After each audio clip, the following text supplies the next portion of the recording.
Over Zion, I hear music in the air. Welcome to the Beebodi Marketplace, where we treat, support, and invigorate our human bodies. Today is our Mommy Talks podcast, and I'm with one of my moms, Daniela. I'm so excited for you to hear her birth journey, her birth story, and what her experience of having a doula was like, is like, and get some insight for you if you're considering having a doula for your birth journey. Yes. Yeah. So we actually connected at the last couple of weeks of your pregnancy. Yes. Right? Yeah. And even in that time, we were able to talk through a birth plan. Yes. I was able to hear what it is that you wanted, what was important to you. And we quickly incorporated those things. And I think that's really what made a difference. Had you thought about having a doula before we worked together, or? So I always thought about it because you hear certain experiences. As far as you know that when you go to the hospital to have a baby, everyone is very concerned about the baby, which is not a bad thing. But you, as the mom giving birth, are eyes watching you? Is anyone asking you, are you okay? Yeah. Are your needs being met? It's very important. I had a sense of it was important to have a doula, but I will say my only regret is that I just didn't get you sooner. Because when we had our meeting, I believe I was about 37 weeks or somewhere in there. And maybe even 38 weeks. I think you were 38 weeks. Yeah, I think I was somewhere around that. Yeah. And what I will honestly say from our experience was, you're very anxious about giving birth. You're nervous. You don't know what to expect. It can be very overwhelming mentally.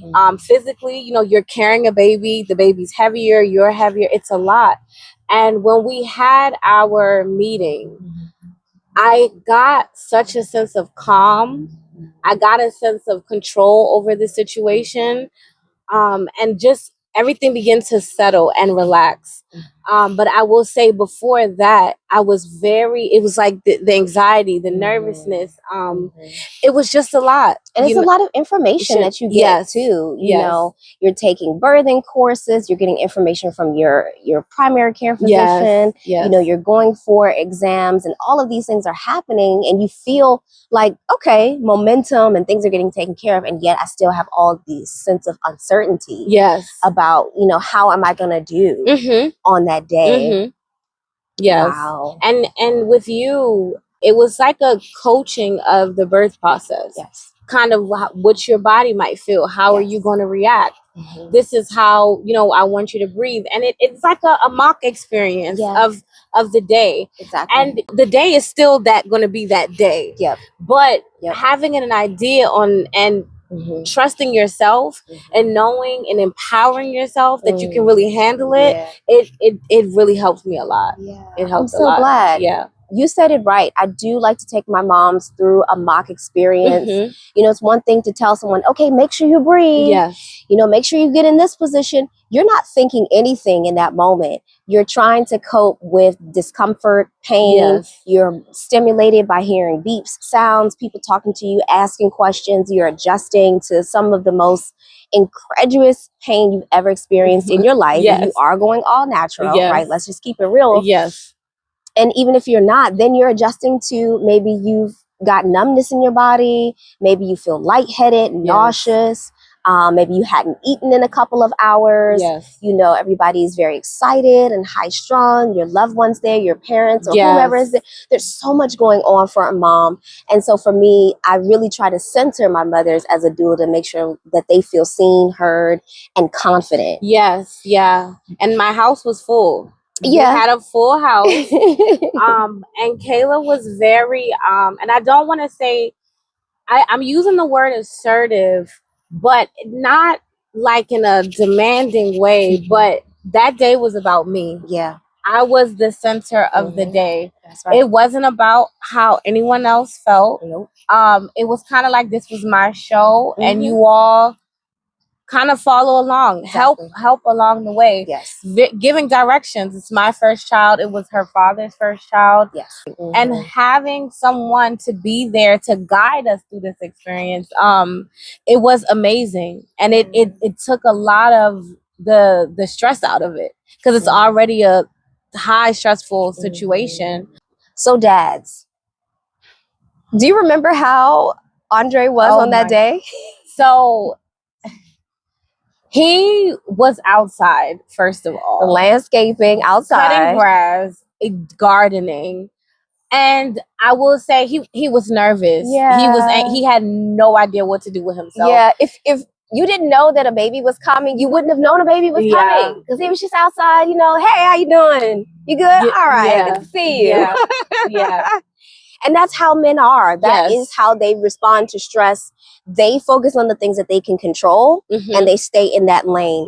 So important for me as a doula and a support and care provider to integrate our men, bring them in and say, hey, there is so much you can do. We need you to be close. We need you to be on standby. Even if it's just looking at the mom's facial expressions, making sure she's breathing and not holding tension, making sure if she is holding and squeezing onto something, you need to step in, rub her back, help her breathe, be patient with her in that moment. Don't ask too many questions. Also, this is not the time to make it about you. This is not the time to take anything personal. This is not the time to like go off in your own ways. This is the time to really be present. And you know, that is enough. Your physical presence, your mental presence, letting her know, I'm all in, I'm here with you. You know, she needs that. And everyone feels it when the partnership is strong in that way, right? Even if no words are said, I am here. And then what can I do from there? And then, of course, there's some other things. Practically, you know, he can be massaging shoulders, feet. We did a lot of work on the ball. And I love when guys in particular learn the different birthing positions, because say I'm not there. Say in between sessions, you know, you can be doing this with her to help her get a sense of comfort. You know, you could help her rock and soothe. Even in the hospital, same thing, rocking, soothing, lifting up legs, arms. She would prefer that, honestly, over a nurse or a doctor doing it. She really would. She may not tell you it, but knowing that, guys, and, you know, stay tuned, because we are on our Letters from a Doula channel. And I do have some Dear Dad moments that I will be sharing with you. So stay tuned. Definitely going to get more into the dads for sure. But, you know, on that day, Andre did pretty good. He was, you know, once he realized I was, like you said, giving directions and helping people stay in the flow of your show, then that's all he needed to do. Okay, it's time to get the keys. It's time to get the bag. It's time we move in. And he was great. He did really good. In that sense. And like I said, for him to have direction as well, you really do need that, because it's a very special moment. It's a monumental moment, giving birth. And you just having that doula, it set the tone. You know, it really set the tone, and just prepared the atmosphere for, you know, what was getting ready to come. Your doula is there to advocate for you. They're there to speak up for you. You know, you're in labor, you're in so much pain, like communicating, you know, your needs and your wants. This is why, you know, when we had our birthing plan, let's just say I couldn't talk while I was at the hospital, or I couldn't. That actually did happen. That did happen. So by the time, you know, Daniela was triaged, you know, they got her in the examination room. I couldn't even get to that point with her. I had to sit and wait out in the waiting room. And that's tough, you know, for us care providers. We're like, we want to be in there. When I finally got in there, she was really at the point in labor. Contractions were coming back to back. You know, remember at this point, there was no epidural. There was nothing. There were no other pain management things that we had done other than breathing, moving, walking, and just kind of waiting it out. And laboring at home all day. All day. Majority of labor was taking place, y'all, in the house. She was at home. And she did so well. And you know what? I want to change that vernacular, because this can easily get tripped up with Black women. When we say, oh, you're doing so good. You know so well. You're being so strong. It's not that she was masking it. She just clearly had a very high tolerance for pain. And when you have a high tolerance for pain, if you're not a midwife or a doula, mom, dad, next person can't tell how much discomfort you're actually in, and the sense of urgency that you might be reaching to get you to the hospital in time or whatever the next steps are. So that's also why it's so important to have a professional there in the mix to say, okay, I understand that she's holding it down well, but we still need to do this. This needs to happen next. So she was almost practically ready to push by the time, you know, we got to the hospital. And her doctor was sweet as pie. I will say, you know, woman of color, she was nice, but clearly Daniela had reached a point where she couldn't answer any questions. You know, it was even low key bothering me a little bit. But she had to go through her, you know, her protocol of asking all the questions and doing that thing. But I clearly had to step in and take over. And, you know, how do we do this, y'all? Mothers, moms, expecting to be moms, you have to just simply verbally consent in front of your provider and say, anything she says, I agree with. At that point, you know, hopefully the trust and the bond is there enough. And she was just like, yeah, just talk to her for me. And so I was able to say, okay, yes, we can take this off, no, no, no. And it really does help. It does. It does. And again, having that session ahead of time, having the talk, and Kayla really understanding what my needs were and what I wanted to do. Again, preparation is key. Because even, let's say, before that moment I couldn't speak, or, you know, just at any point, there was a plan there in place. You knew exactly, you know, how I felt. And like you said, that bond and trust. I know that my doula will represent and carry out exactly, you know, what we planned. And even just to kind of feed into the story during the labor process, when we got to the hospital too, you know, I was begging for the epidural, and like I explained, it's not the contractions were really getting to me, especially at the end, because they come in faster, they were getting stronger, and you know, I was saying, Kayla, you don't understand. And she really and when I'm saying she stuck to her grounds, it was very patient. It was very soft and soothing. And, you know, she really looked me in my eye and she said, you know, we talked about your plan and what you really wanted to do. And I just was, you know, you just don't get it, you know. And which, I mean, it's realistic. I was in a lot of pain. I really was in a lot of pain. And once they came in and did the examination, you know, the sac was there. It was time to get into the birthing room, and I don't want to say I didn't get the epidural because there was no time, but I really had done the work. The work was really done. You did, you know, and you were 95% there. By the time we got to the labor room, we couldn't have got you there quick enough. Let's just put it that way. Because she was ready to push. She had been ready to push, and so I'm so glad that you trusted me. I know. You're not quite yourself in that moment. No. You're just not. But also, I know what the system is like. And I'm going to keep it real. It's to the advantage. You know, you're definitely going to get paid more if certain things are administered and done. And, you know, everybody wants to feed their children and take home a good check. But at the end of the day, what I know statistically about Black women is that they are constantly being told that they're at risk, or there's nothing we can do, or we strongly recommend or highly advise this without really getting to know the mom. Let me tell y'all something. This woman had Kylie just before she had her baby. Okay? If you know anything about Kylie, my West Indian people, you should know that bitter melon will get you together. She also has some okra. Okra water. She had okra water. She knew her body. She knew her tolerance levels, but also her mom was very supportive and loving and was cooking nurturing, nourishing foods that she needed. So we also have to have faith in what we know about organic, all natural approaches to labor. It doesn't have to be one or the other. It can be both. You see, clearly we're stating that she had her baby in the hospital. But what we did leading up to it, the approaches, the breath work, the movement, the food, the support, all of that helped to make things more, bring it more ease. And help her to be confident, because really all I had to do was just let her know, I'm here for you. We're here for you. You got this. At that point, she really did have it.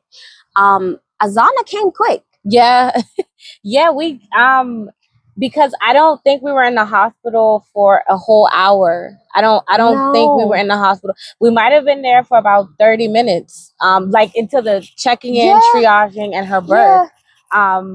She came out within 2 pushes. Yes. It was 2 pushes. Yes. The first one, her head crown, they were able to see it. And I also want to bring up something really important too in that moment. Because I had labored so much at home, and Zana was really ready to come out. As Kayla mentioned, she wasn't able to come back to the room immediately. Yeah. Now, when were you waiting for me? So I did ask about you. Okay. I did ask if my doula can come back, and it's not that you couldn't come back. In the beginning, there's some personal questions that they're asking, so they want you to be as honest and as upfront as possible, which is why I believe no one was in the room. And just in the beginning, but my contractions were just way out of hand, and I did need you to come in to help me again, to start to breathe again, to get more control back over the process. And then when we went to the birthing room, because things were happening so fast, again, while I say a doula is important, she had to call for my mother and Zana's father to be able to come back, because again, I'm in labor. Things are happening, and although it's happening to me, I can't see what's going on. And they were walking into the room as her head. If I did not call them then, they would have missed the birth completely. There were so many moving parts. Like we mentioned, we had gotten there at the time that she was practically ready to push. After she had triage, gotten through all the checklists of things and protocol, and we had finally gotten her on the push table, they still were setting up their systems. They still were setting up. And also, full transparency, you had 2 nurse practitioners that were elderly. One who was very old. All she needed to do was just paperwork, and probably paperwork. She didn't need to lift anything. I was actually shocked. And then there was another woman. She was a senior. So, they weren't really bred to lift and, do the things that she needed for support and stuff like that. So I'm so glad I was there. Also, Daniela's mom is older. So, I was actually able to help. First grandbaby. Stepping in is a multifaceted role for doulas. We're not just there for mom. We have to be cognizant of family that wants to be there, the nurses picking up on their energy, what they're saying, really reading the room and making sure that everybody feels grounded. So often people will be like, well, hospital or birthing center or home birth. There's none of them are better than the other. What matters the most is that you have support wherever you are. The support is key, because there's so many things happening at once. And, if you've got people who you're meeting for the first time, it's not personal, but they're going to treat you like, okay, I'm going to go according to protocol and that's it. But when you have somebody that knows you and that's trusted, then you feel more confident to do what you need to do there. So mom and Andre came in just in time. Literally, I mean, her head, I believe, was as they were walking through the door. And again, you need that doula. Like, she becomes your voice. She's everything to you in this moment. And it was just like an immediate reaction. No one said, "Excuse me, Kayla, can you?" No, she knew exactly what to do. And again, not even in just that moment, but just throughout my laboring, the massaging, the back rubs, and I spent time on the pregnancy ball. And one thing I would say about Kayla is, okay, you're trained as a doula. You have a job to do. This is, there's a textbook to everything. But you asked me, is this comfortable? Is this comforting to you? Do you feel okay? Do you like this? And that's a huge thing, because the book may say, or training may say to, sit this way. But what if mom's not comfortable that way?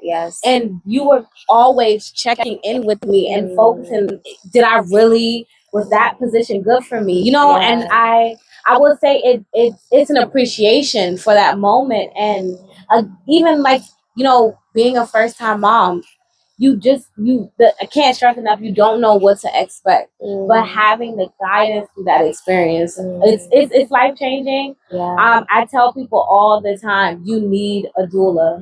You need one.